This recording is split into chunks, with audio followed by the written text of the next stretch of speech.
All right, well, I said I would show you what I did for the week.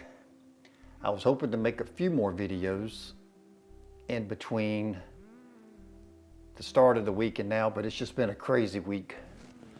First off, let's go back to last week. I think I made a couple of videos about this. This was about a tank that I took up to New Jersey. I picked it up in Augusta. It went to Easley. I got $11.50, which was $8.21 a mile on 140 miles. The next load, I came back home from that one. I picked a load in Grovetown. That was some John Deere tractors. I picked them up and took them to Lake Charles, Louisiana, and I got $2,300 on 950 Google miles, which was $2.42 a mile. Then I reloaded it out of Houston, took that load to Jacksonville, Florida. I got $2,100 on 870 paid miles, which was $2.41 a mile. The next load, I came back home, I grabbed my step deck, I deadheaded from Jacksonville back to Augusta, took a load to North Carolina. The guy called me back to get another tank. It was 230 loaded miles, and I got $6.52. Now these columns over here is more accurate because you got to look at the deadhead. To get each load, I deadheaded 92 miles, 467 miles, 154 miles, 147 miles, and 257 miles. So that 274 turned into 268, the 821 turned into the 191, the 242 turned into 202, the 241 turned into the 201, the 642 turned into 890. Let's go up here a little bit. You see this dark line? That's the start of the month, 11/1. And so this week, basically, I only did the two loads. The month fell between the week. So actually, I did $3.33 a mile to the hub for that week. The next week, I did $3.24 to the hub. This week, I did $1.98 to the hub. And then last week, I just finished $2.30 to the hub. So for the month, this yellow over here, I did 13,000. So if you click that, that calculates everything in this column right here for the month.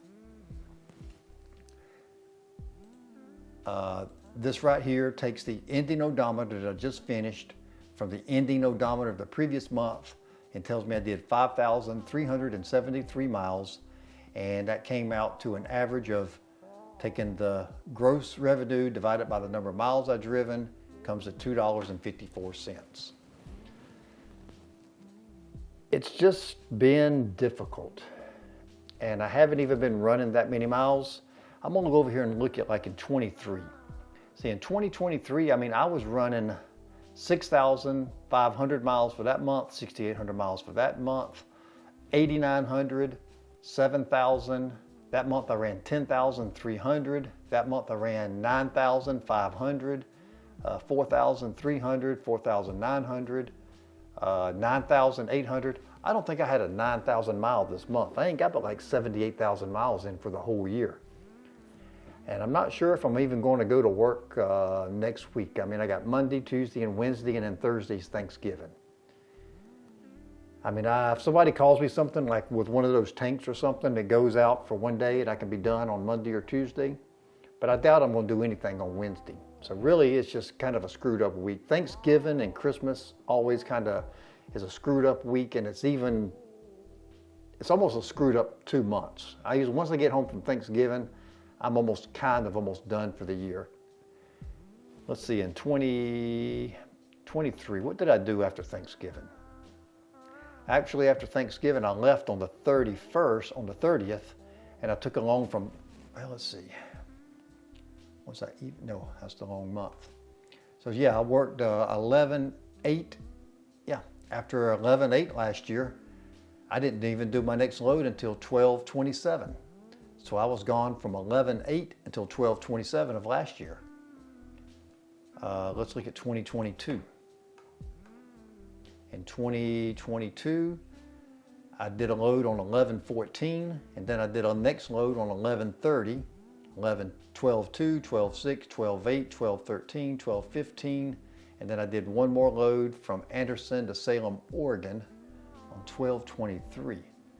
Now, how did that work out? Did I pick that load up and then come back home? Or did I pick that load up and skip Christmas? I doubt that I skipped Christmas. I probably picked it up on before Christmas and probably brought the load home and then left after Christmas.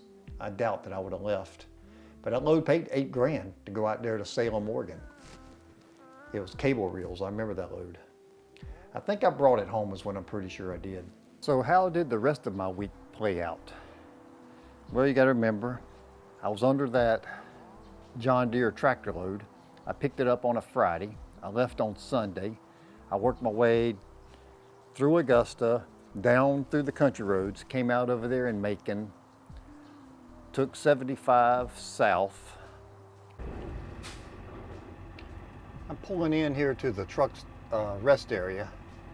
I'm gonna run in here and take a restroom break, but I'm also going to turn this valve off. My valve heater selection up here still isn't working. Not sure if you can see it here or not, but this little valve right here, there's an actuator plugs into it. And the problem is this plug right here. The pins on the inside are not making contact with the actuator. I cannot find this plug. I cannot find anybody that's got the pin outs for it to change the pins on the inside. I haven't cut it off yet because I don't have a new plug. And without them contacts making, that actuator won't move.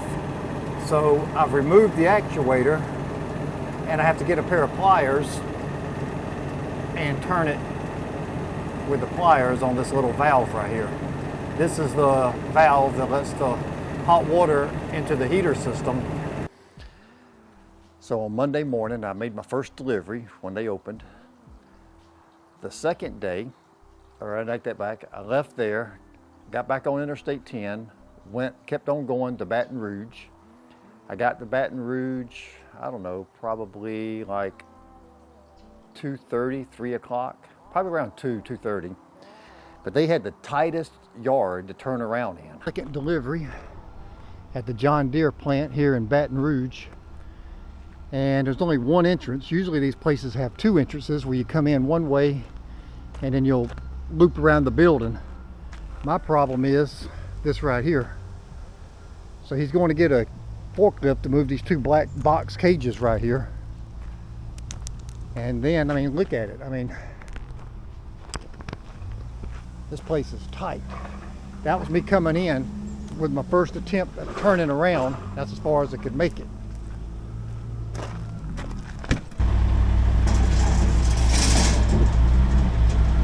I got there and there was only one entrance in. You had to go to the back and do a U-turn and then turn around and get onto the dock. That took some time because they had to move a bunch of equipment out of the way.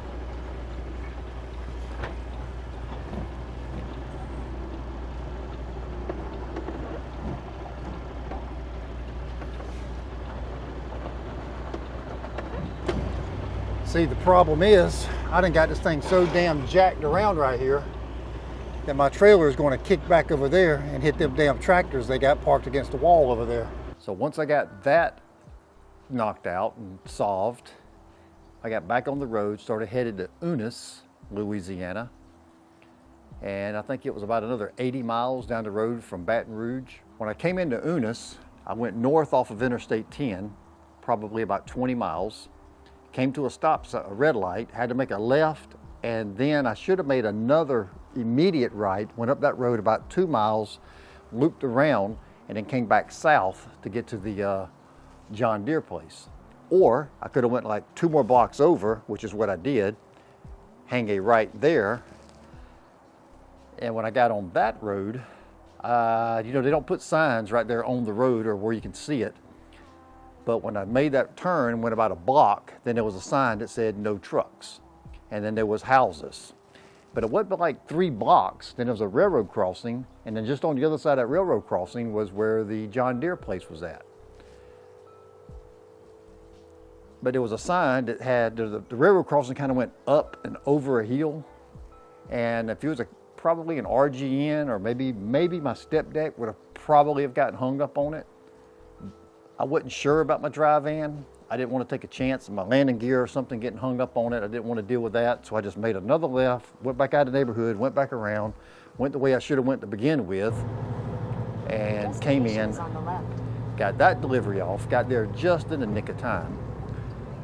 Finished that delivery on up, went up to my last delivery. They was already closed, waited till the next morning for them to open up. While I was waiting on them to open up, a lady calls me, says she's got a load going to Jacksonville, but it loaded up in Houston. So I had about another 145 miles to get to Houston to pick that load up. I got to Houston probably around 10:30 that morning. Got loaded pretty quick. Noticed that every time I came to a stop sign or a red light, that my trailer tire, the front axle, driver's side, kept smoking. So when I got to the customer, I climbed under there with my tools, checked all the brakes. They were all perfectly, in adjustment and alignment. Once I got loaded, I shut the doors. They sealed the trailer. It was a load of beer. I was told it was going to weigh 40,000 pounds, but when I got there and looked at the paperwork, it said 43,800. And of course, I, pulled my step deck, and I didn't take my chains out of my headache rack. So I had 10 big, long, heavy chains in there, plus all the binders, probably close to 1,000 extra pounds. So I knew I was going to be right at the limit at 43.8. And so I get into Louisiana, the scale house is open. I said, well, fix to find out if I'm overweight or not. I pull in, there was a truck in front of me. The DOT man's out there checking his tires with a thumper, lets him go. I pull up on the scale, he comes out there and knocks my tires and goes, how you doing? Check this one on the other side, Craig. Axle 2. You running electronic logbook? Yeah. Where is it? All right, hold tight.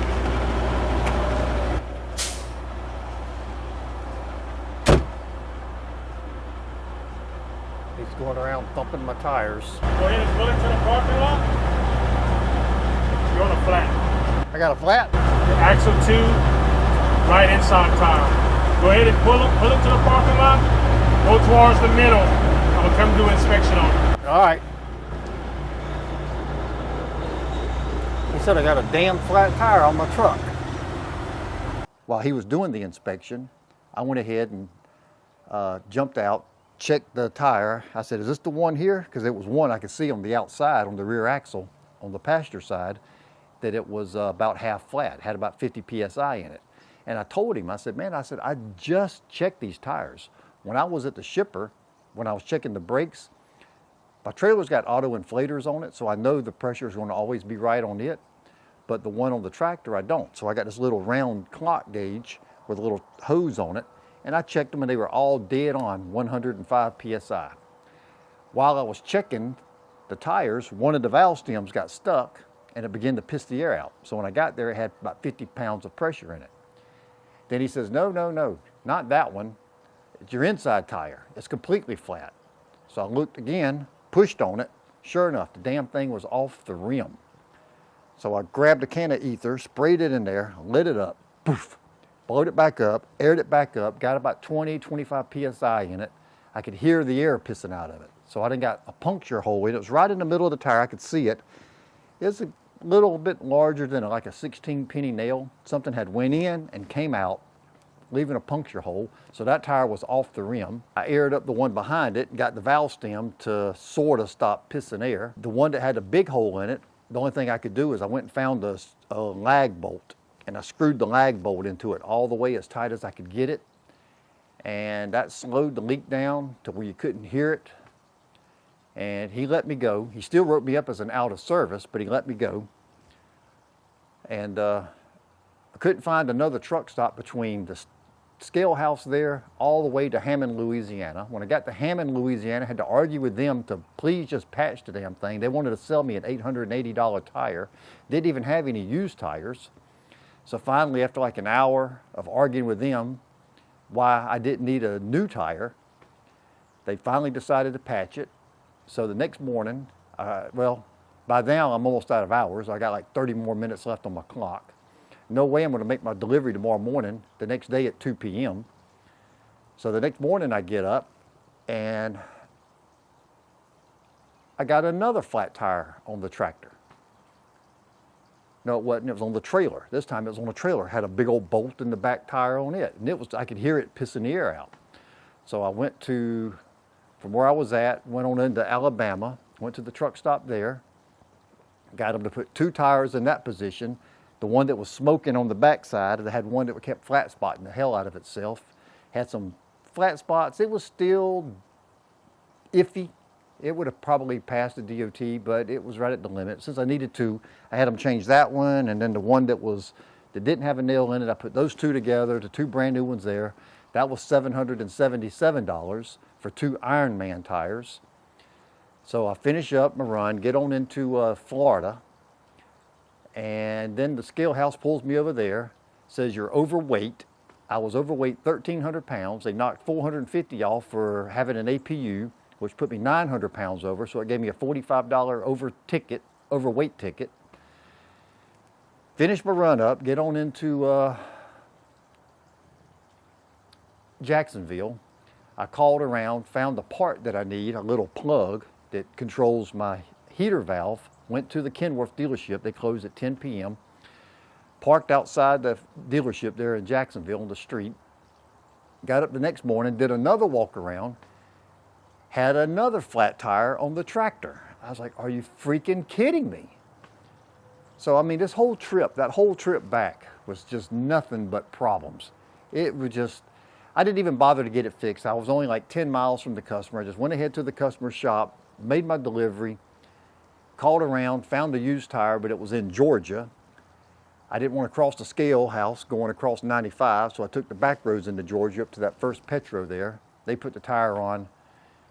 And then on my way home, I got another phone call from a broker who knows that I live here. He says he had another one of those tanks. This time it was going to the Winston-Salem area of North Carolina. He gave me $1,500 on 230 miles. And so that was about it. I made that delivery. There was another lady who called me, said she had a load going from Winston-Salem to Kingston? No, it wasn't Kingston. What's that little town up there in North Carolina? Anyway, it was only like 70 miles away. I arrived to load that one up. I said, I want to ask for $800. Then I asked for $600. She wasn't coming off the 400. But I told her, I said, if it's a lot of trouble when I get over there, I'm not hanging around. I'm leaving. I said, today is Friday. By the time I get there, it's going to be like 12:30, 1 o'clock. I said, if they load me right up, I can deliver the thing straight through. The last thing I'm going to do on a Friday is go in there and get hung up and can't get this thing off. Now I'm going to be pissed off because I got to either sit in North Carolina or I got a deadhead or I got to take this load back to home with me, which is 250 miles, and come back on Monday. I said, she kept assuring me that there would be no problems. Well, when I got over there, there was 2 trucks out on the street, 2 trucks on the inside. The place was going to lunch. I waited till they came back from lunch. Long story short on that, I ended up leaving that load too because they were taking too long. I called her up. I said, hey, I'm out of here. I said, this load, I said, it's too much involved. They're taking too long. I said, if they want to pay pennies on a dollar on a truck, then the least they could do is have the damn product ready when I get here. So I left, and that was my week pretty much. So what it boiled down to was 3 loads. The one out to Houston for $2.42 a mile. The one coming back to Jacksonville was $2.41 a mile. The one that went to North Carolina was $6.52 a mile. Put me at $2.18 all miles. I did $5,900 on 2,700 miles. But like I said, it didn't come without aggravation. The whole thing was just going there wasn't too bad. It was the trip back from Houston to Jacksonville is the problematic load. Overweight, heavy, wasn't blowing tires. I think I got all those nails in my tires and bolts probably coming through Texas through all those construction zones. The roads are so damn bumpy and, bobbly. I don't know, probably somebody dropped a box of nails with bolts out of their truck. But anyway, what can you do? That's the way the cookies crumble.